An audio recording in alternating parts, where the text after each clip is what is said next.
E fala, torcida São Paulina, começando aqui mais um vídeo no canal. No vídeo de agora a gente vai estar vendo aí as últimas notícias do São Paulo, notícias sobre Thiago Mendes e também alguns comentários sobre a partida de ontem em São Paulo e Corinthians, empate de 2-2 na Neoquímica Arena. Então, antes de mais nada, desce aí embaixo, deixa o seu like, se inscreve no canal. Se você não for inscrito, me ajuda a bater a meta de 5 mil inscritos, estamos quase chegando lá. Não custa nada, é de graça.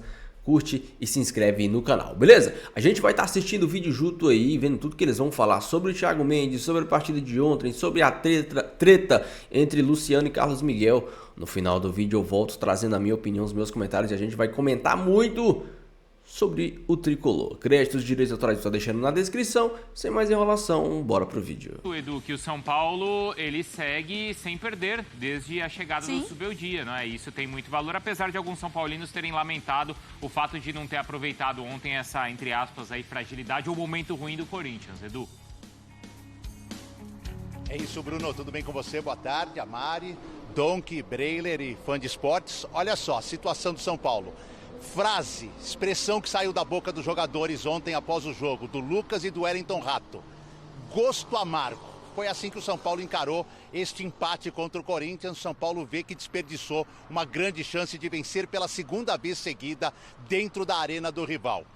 O técnico Zubeldia, invicto a 12 jogos, pela primeira vez o time dele levou 2 gols.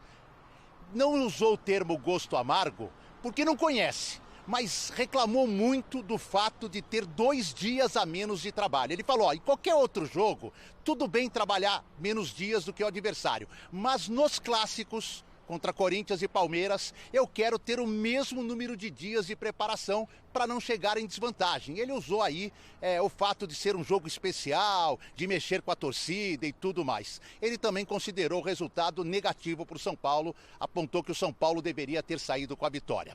Resultado, São Paulo é 5º colocado, pode perder essa 5ª colocação se tiver um vitorioso no jogo de hoje em Belo Horizonte entre Atlético e Palmeiras, mas se mantém no G6. E tem agora uma sequência contra times que estão lá na parte de baixo. Vai pegar o Cuiabá, que está reagindo, ganhou de 5-0 ontem, quarta-feira no Morumbis, sem o Alan Franco, que forçou o 3º cartão amarelo no finalzinho. Já tinha ficado de fora com dores musculares, vai ganhar mais tempo para se recuperar.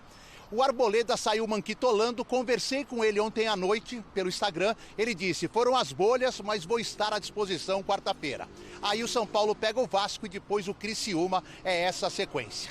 Quem esteve ontem lá na Arena, não a convite do São Paulo, por livre e espontânea vontade, foi o Thiago Mendes. E o Zubeldia falou que conversou com ele no sábado e que está muito otimista que o Thiago Mendes possa ser um dos reforços do São Paulo para o segundo semestre. O empresário dele está trabalhando a liberação no Catar. Se conseguir, o São Paulo já tem tudo mais ou menos encaminhado e o Thiago Mendes pode chegar para substituir o Pablo Maia, que vai demorar um tempinho para retornar à equipe do São Paulo. Bruno e Mari.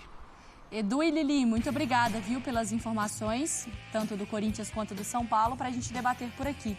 Gols mais rápidos do São Paulo na Neoquímica Arena. E aí, o gol do Lucas Moura, com 3 minutos e 13 segundos, foi o autor do gol que abriu o placar. E aí eu tomei um susto, confesso. Quando o São Paulo... Imagina se você fosse corintiana. Eu teria caído duro. Provavelmente. Como via acontecer com alguns. Com alguns. Até que colegas nossos... Mas ressuscitaram. Ressuscitaram. Assim, no fim das contas, o susto inicial poderia ser um sinal perigoso, mas o Corinthians brigou muito na Neoquímica, né? É verdade, assim, porque o Edu fala do gosto amargo dos jogadores do São Paulo, ele diz muito pela questão do favoritismo, pelo momento das duas equipes. O São Paulo hoje é um time muito mais equilibrado, com mais opções. Aí você abre o placar logo cedo.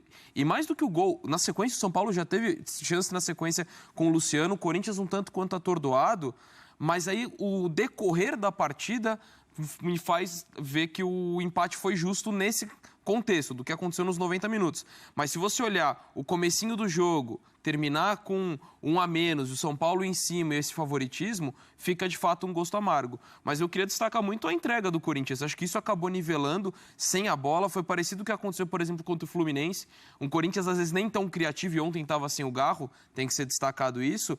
ele criou muito a partir de recuperações de bola na saída de bola do São Paulo.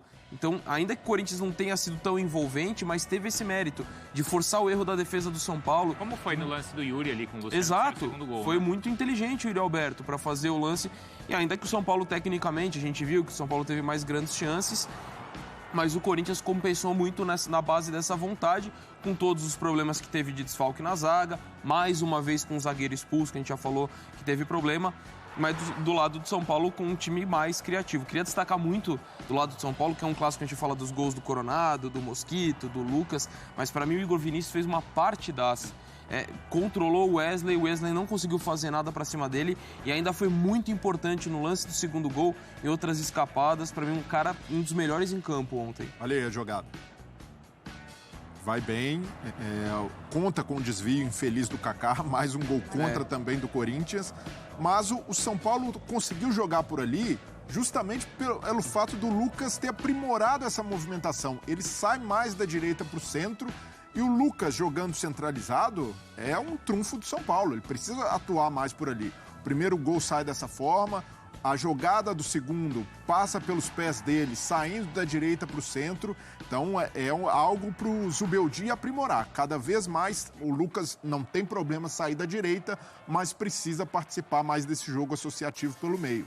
E do lado do Corinthians, o Dom que destacou essa capacidade de recuperar a bola no ataque, mas para mim houve um certo preciosismo também do São Paulo.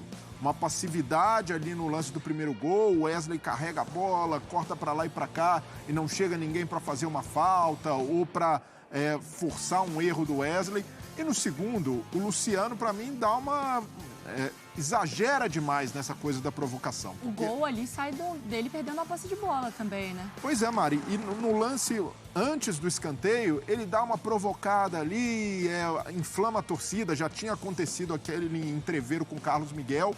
Então é um cara que, ele sabe representar bem essa coisa da rivalidade, mas ontem passou um pouco do ponto. E isso ficou evidente na concentração dele ali na hora em que tem a bola, em que era uma bola para afastar, o Zubeldia até pontuou isso, era uma bola para chutar para longe, uma rebatida de escanteio, e ele segura ali esperando uma falta, um jeito ali meio malandro e acaba jogando contra o São Paulo. Então, por ser um jogador experiente, nesse tipo de clássico, precisa saber muito bem lidar com esse tipo de provocação para não transformar em algo negativo para o time, como foi ontem. E chamou a atenção o fato do São Paulo tomar 2 gols, né, assim, no jogo, porque isso não vinha acontecendo, né, nos times do Zubeldia, né? 5 jogos sem tomar gol do São Paulo. E toma 2 do Corinthians numa partida em que, como o Zubeldia falou, se tivesse forçado um pouco mais, teria saído com a vitória, porque o São Paulo tinha mais argumentos e até no final teve a chance com um homem a mais de dar essa forçada e não conseguiu. Então, houve desconcentração também do São Paulo no jogo, mesmo jogando fora de casa. Era uma partida em que teve situação para sair com a vitória. A gente vai falar sobre o Carlos Miguel também, mas eu queria falar de um outro personagem do Corinthians. E aí, nessa, vou ter que dar o braço a torcer com o Bruno Vicari, que é o Yuri Alberto. Porque o Bruno, há um tempo, falou que não é essa porcaria que o pessoal pinta e, às vezes, colocava esse monstro... Você pode repetir só essa frase? Não, deixa eu continuar meu comentário. É uma vez só, ouviu, deu um problema na TV. Não, porque, assim, a gente pode questionar aqui os momentos que ele foi mal, que ele não conseguia, talvez, dominar a bola, ele não conseguia fazer o pivô, mas a gente sempre destacava como também não é necessariamente a dele, ele precisa desse campo. Mas o Yuri Alberto ouviu a torcida, foi pro banco, viu gente sendo contratada pro lugar dele, foi chamado de burro. Ele nunca respondeu, ficou quieto, trabalhou ontem. O que ele se entregou para esse time do Corinthians? Verdade. Ele ia em todas as bolas, ele brigava por todas as bolas. Foi um negócio assim de... Talvez não por não fazer o gol, não ser talvez esse camisa 9 que, enfim, a cabeça do torcedor às vezes imagina, mas o que o Yuri Alberto se doou pelo Corinthians, especialmente no jogo de ontem... E o Corinthians não dá valor a isso, hein? Dá? Ele enxerga, ele percebe quando o jogador tá fazendo isso. Ontem eu vi a torcida elogiando o Yuri Alberto. Falei, cara, porque às vezes se não faz gol, não dá assistência, você não entra na conversa. Mas o Yuri Alberto merece. Concordo plenamente, Mari, porque mesmo na má fase... não dava para questionar a entrega desse cara, mesmo no período que ele estava perdendo muito gol e, de fato... E o contexto do Corinthians também. Exato. Então, assim, era muita carga em cima dele, até pelo valor que ele foi contratado, toda expectativa e tudo mais. E é um cara que, para mim, tecnicamente, não se discutia. Para mim, era uma questão de má fase, questão de falta de confiança, mas ele consegue se encontrar nessa melhor fase nesse ano. recuperando a confiança, fazendo os gols, e acho que só elogia por conta da postura, porque é algo que ele mostrou na pior fase e está mostrando agora, fazendo gols, o quanto que ele é importante sem a bola. E eu também queria destacar um outro ponto, que acho que a questão da má fase dele no ano passado não é passando o pano para ele. Ele estava mal, perdeu muitos gols, estava faltando confiança, mas o estilo de jogo imposto a ele não ajudava. Sim. Muitas vezes jogando de costas para o gol não é o estilo do Yuri Alberto, e acho que o Antônio Oliveira é um cara que fez muito bem para ele, colocando ele muito mais em situação de atacar o espaço, onde o Yuri Alberto acaba sendo beneficiado, e isso também acabou ajudando. Lógico, não é só isso, claro, mas o Antônio Oliveira foi parte importante para essa melhora do Yuri Alberto. A gente chegou a discutir se era necessário, né, se era o melhor caminho manter ou não o Carlos Miguel no Corinthians, né, defendendo o clube. E ontem ele foi muito bem, como o Breiler estava falando, né, Mari? Tá pago essa questão? Foi uma escolha acertada? Foi isso? O Zinho chamou uma atenção importante, né? Se não fossem esses 2 pontos que ele garantiu para o Corinthians nos últimos 2 jogos, o Corinthians era o lanterna. Que ele garantiu ontem também, né? Total. Fez defesas milagrosas ontem, já tinha sido decisivo contra o Atlético Goianiense. E o Antônio Oliveira não escalou o Carlos Miguel por acaso, é por necessidade. O Donelli ainda não está pronto, é um contexto complicado de sucessão do Cássio, e o goleiro que era o primeiro da fila, que foi preparado para isso, é o Carlos Miguel. E por mais que tenha saído encaminhada, é um cara que entrega muito em campo. E até em atitude, em liderança, a gente já vê isso nele. Na hora da confusão, mesmo se excedendo, foi lá no meio, de certa forma até representando um pouco do sentimento do torcedor. Acho que foi meio jogar pra torcida também, né? Um pouquinho. Até a postagem também. Total, mas isso se cobrava muito do Cássio, Bruno. O Cássio, às vezes, falta essa energia, falta ter um pouco mais de corintianismo em campo. E o Carlos Miguel colocou isso, por mais que tenha sido passado do ponto no lance com o Caleri. Agora, é um goleiro que, do ponto de vista técnico, é muito acima da média e está provando isso mais uma vez. Mas também eu vi alguns torcedores, e eu concordo, de também não entrar muito na pilha, porque o goleiro é uma posição que não é que você tem 2, 3 ali, que você roda um lateral, roda um meia. A gente já falou sobre uma entrevista dele, que ele foi muito... Tava aqui com o Zé Elias, Olha. Não sei se era com o Zinho, sei lá com quem que eu tava. Que a resposta foi muito acima do tom também, já de comprar uma briga, também de ter uma calma. A provocação faz parte, mas para não expor muito o Corinthians, né? Pois é, e acho que no caso dele tem uma parte da torcida que eu imagino que esteja chateada por ele estar indo. E como tudo indica na reta final dele, na passagem pelo Corinthians, aí me parece muito que ele quis jogar para a torcida. No lance do empurrão, na postagem que ele fez ao Luciano, que foi lá e respondeu, né? Sim. Acho que tá tudo dentro do campo. Você respondeu, fala uma coisa, o outro tem o direito de provocar de volta e tá tudo certo. Mas pareceu um pouco de jogar para a torcida, mas a importância dele é inquestionável. É um goleiro que tem se comprovado e para mim, acertada a decisão de continuar contando com ele. É o melhor goleiro do time e tem contrato. Agora o Luciano é corajoso, hein? Isso de fato. Cara, o Luciano o Luciano provocou as 2 pessoas que eu jamais provocaria no mundo. Um, o Carlos Miguel, em Itaquera, e outro quando ele me provocou lá no final da Copa do Brasil. Ele conseguiu mexer com essas 2 pessoas que eu não teria coragem, Mariana. Realmente, o tamanho. Eu não me envolvo em... São Paulo e Corinthians ontem. Achei um bom jogo de futebol, com alternâncias, houve momentos das 2 equipes. Eu estava vendo o primeiro tempo, tem um período ali de 23 a 25 minutos, que é uma longa troca de passes do São Paulo. Gira de um lado, vai do outro, volta lá atrás, volta pela direita, pela esquerda, pelo centro, termina com uma bola enfiada para o Luciano, que a defesa trava com ele e sai para escanteio. E logo depois começa uma série de troca de passes do Corinthians, que termina no lance do gol, né? Então a gente vê as 2 equipes ali com essa capacidade de jogar. Foi um jogo muito intenso. A gente destaca o Corinthians porque o jogo começa com o São Paulo favorito, pelo momento do São Paulo. Mas também é importante lembrar que o São Paulo estava jogando fora de casa, num estádio onde até o início desse ano nunca tinha vencido. E com 2 dias a menos de descanso em relação ao Corinthians. Então acabou sendo um belo jogo de futebol, um jogo animado, um jogo do primeiro tempo muito interessante de se ver. E aí, belos gols dos 2 lados, né? O gol do Lucas também foi muito bonito. Gols muito interessantes. 3 dos 4, né? 3 dos 4 gols foram bonitos, né? Tirando o gol contra. Legais, mas mesmo o gol contra é muito interessante. A jogada é interessante. Muito interessante. O Lucas mete uma bola pro Igor, o Igor cruza, né? E a gente tem o seguinte, houve um outro momento no jogo importante, que foi a expulsão do Caetano. Para mim, uma expulsão exagerada. Mas foi o lance para amarelo. O árbitro, ele está ali dentro do campo para ele arbitrar. E quantas vezes no jogo, por exemplo, ele deveria ter dado o cartão vermelho para o goleiro do Corinthians no primeiro tempo. Não deu. Esse lance, é um segundo amarelo. Ele podia não ter dado o amarelo. Esse é o amarelo, essa é a primeira Esse é a falta. primeira. O segundo, ele podia não ter dado amarelo. Faz vista grossa. Quantas vezes eles não fazem vista grossa? Deixam passar, não, vai ser o segundo, vai expulsar. Aí ele expulsa. Nada demais o lance. Nada demais. O problema é o Caetano ser pouco inteligente, né? Porque você já tá com o amarelo, vai agarrar o cara. Sendo que ele já foi marcado num outro Corinthians e São Paulo por uma expulsão. Aí respeito o também, Capitão América, mas divirjo da avaliação dele em relação ao cartão vermelho. Profissional. Ele mereceu também, eu acho que ele mereceu. Pra mim, uma expulsão exagerada.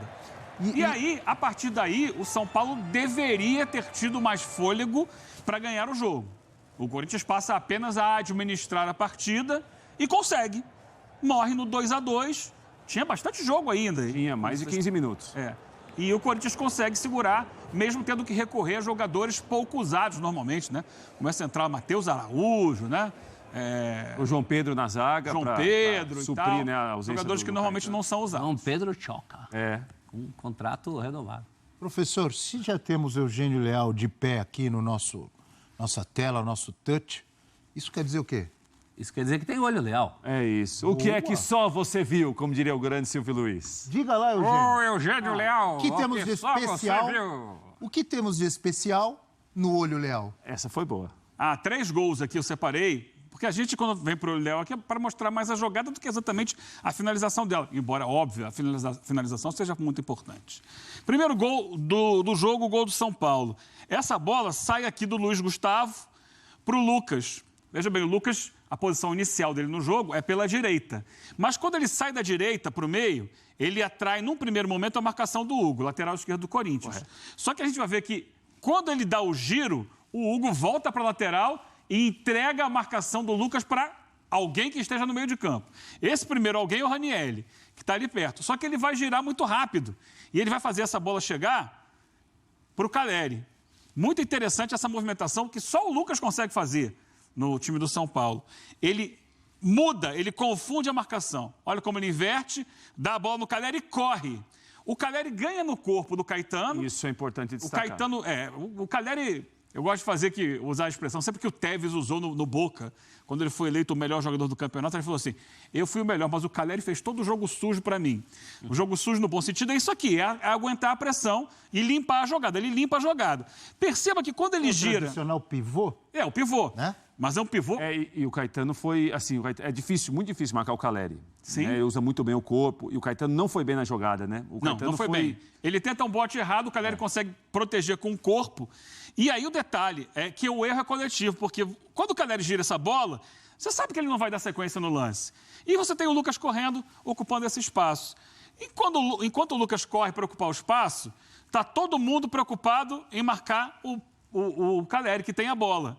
Menos o jogador que deveria marcar o Caleri, que é o Kaká, que é o que está de frente, mais próximo, para tentar evitar o passe. Mas ele está preocupado com o Luciano lá também, não está? Encurta o espaço.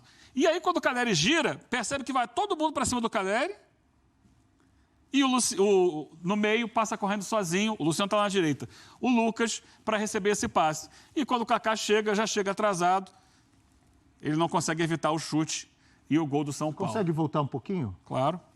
Você pode ver que o Kaká, né? Aí mesmo, ó. Aqui. Quando o lance continua, o Kaká está preocupado com o Luciano. Ele acha que a bola vai lá no Luciano. Ele faz menção que vai lá no Luciano, a bola vem no Lucas. Ele é o jogador que deveria ter tentado encurtar o espaço do Caleri para impedir o passe. Mas ele já abre mão imediatamente da jogada. Enquanto os jogadores que deveriam acompanhar o Lucas vão em cima do Caleri.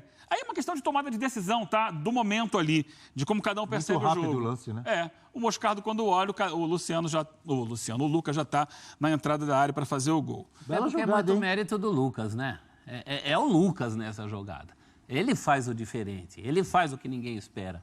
Então, acho que muito mérito do Lucas. Aliás, depois ele fez uma jogada que seria um gol, vocês vão falar que é exagero meu, mas seria um gol maradoniano. Como é que é? Ele sai driblando todo mundo. Pega a bola no campo de defesa e carrega até a entrada da área de onde ele chuta. Ele quase fez um gol histórico. 4 jogadores que ele passa nesse caminho. Só que o jogo é coletivo, o jogo não é individual. É interessante quando ele consegue combinar a individualidade dele com a participação de outros, como foi no primeiro gol, e aí ele acaba finalizando o gol, mas ele tabelou com o Calleri e isso facilitou a jogada dele. Quando ele quer carregar sozinho, fica mais difícil. Pode até acontecer, mas fica mais difícil. Aqui ele é fundamental de novo, o Lucas. Sim. Essa jogada é muito bonita. Ah, o gol é contra. Se não fosse gol contra do Kaká, o Luciano ia fazer o gol, que estava logo atrás dele, entrando de frente para fazer o gol. Ô, Eugênio, desculpa rapidinho.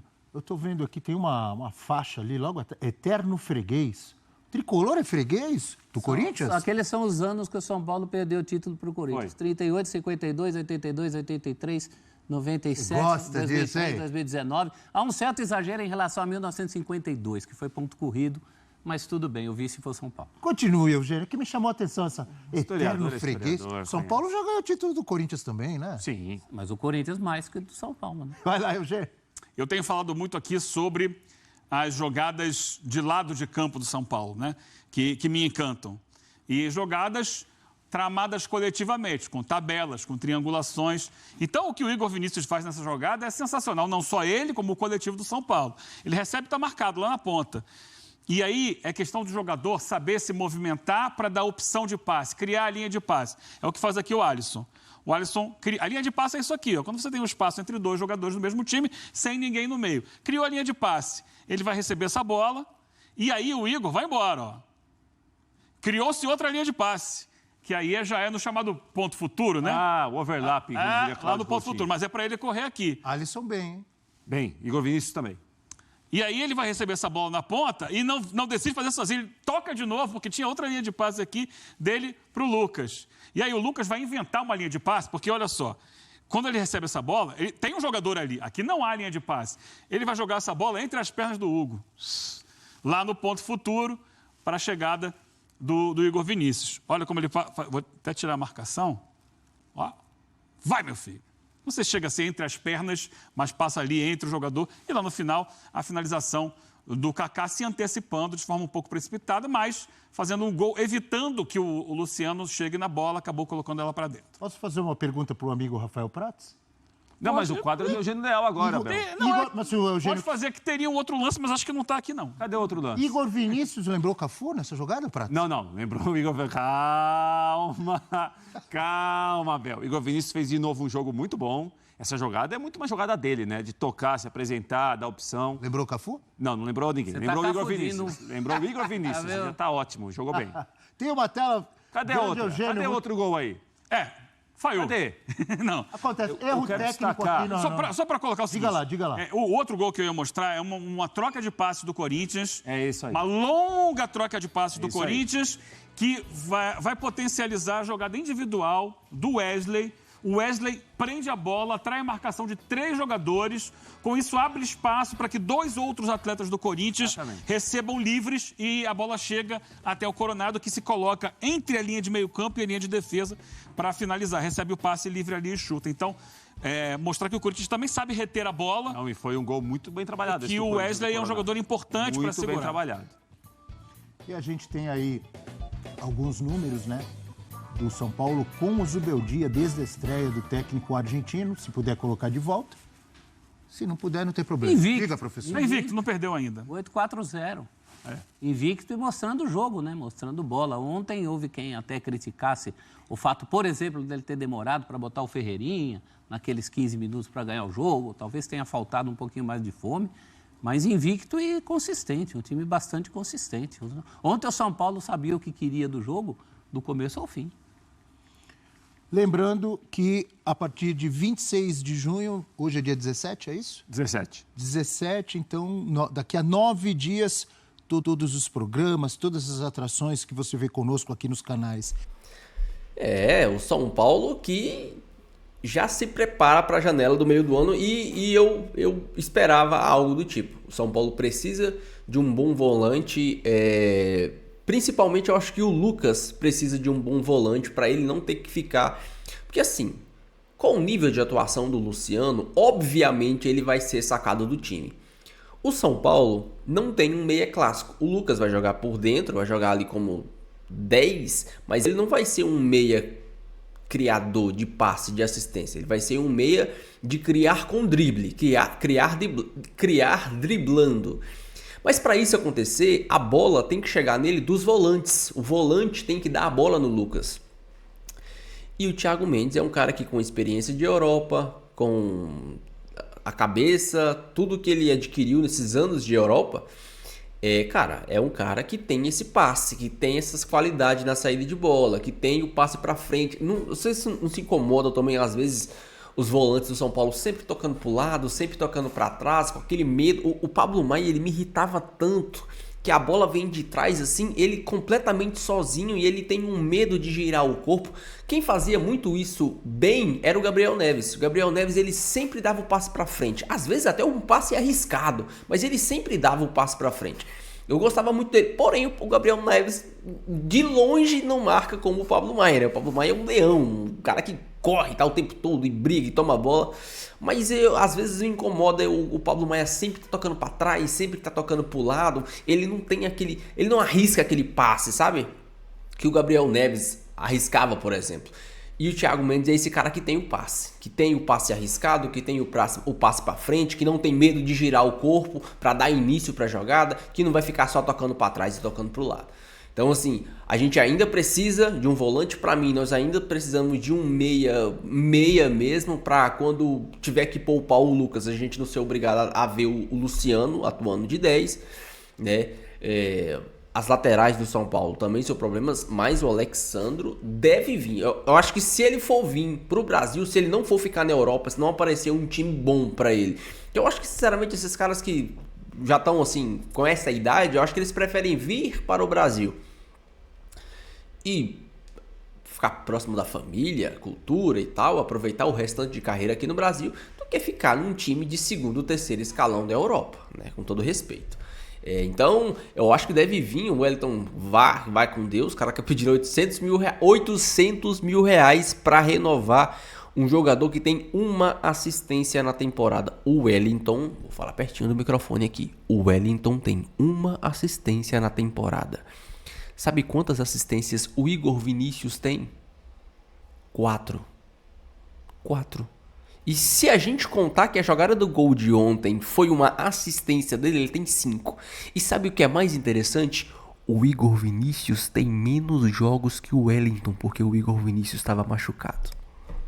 Só esses dados que eu vou dar pra vocês aí.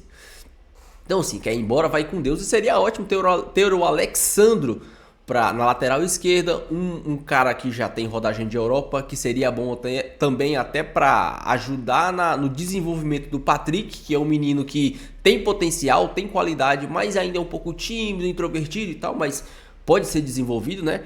Então o São Paulo vai trabalhando, o Júlio Casares vai entendendo o que pode fazer. E cara, assim, ontem o São Paulo perdeu 2 pontos. Perdeu 2 pontos graças à insistência do Zubeldia em deixar o Luciano por muito tempo, graças à insistência do Zubeldia por achar que o Luciano é um 10 e não é. Eu espero sinceramente que o Zubeldia comece a dar mais oportunidades para o Galopo, a testar o Lucas pelo meio, a testar o Nestor pelo meio. Assim, porque o Lucas não precisa jogar todos os jogos, mas o Luciano também não precisa jogar todos os jogos. Com esse nível de atuação, não precisa. Sabe, você poderia colocar o Ferreirinha na ponta e trazer o Nestor pro meio, um meia canhoto, testar o Nestor ali. Ou então colocar o Galopo ali pelo centro para ajudar na criação. O Galopo tem qualidade para criar. O Galopo é um meia mais dinâmico. O Luciano não, nem meia é. Nem meia o Luciano é. Essa é a grande questão. Nem meia o Luciano é. É uma piada. O Luciano como meia, eu já falei aqui no vídeo de ontem, eu volto a repetir. É uma piada, é ridículo. Então, o Zubeldia ainda está conhecendo, o Zubeldia ainda está entendendo o que esse time pode entregar, mas, sinceramente, com esse nível de atuação, do Luciano principalmente, eu espero que ele seja logo sacado do time, e graças a Deus que o Wellington Rato está voltando para tomar essa ponta direita ali o mais rápido possível, para o Lucas vir para o meio, porque, sinceramente, não dá nem para colocar a Luciano, e a torcida do São Paulo ainda fica... O Luciano foi lá e deu patada no Carlos Miguel na rede social. Mas ele entregou o gol, cara. Pra mim, eu tô pouco me... Se o cara fala, se o cara briga, se o cara xinga, se o cara... Pra mim, o cara tem que jogar a bola e fazer gol. Você não vê o Calleri entrando nessas tretas. Você não vê. O Calleri, ele é um cara.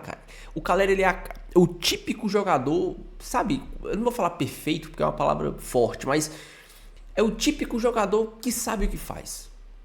O Calleri é chato, o Calleri briga, o Calleri atormenta o adversário, mas o Calleri não é chiliquento, o Calleri não entra em treta em rede social, o Calleri não se deixa levar por provocação do adversário.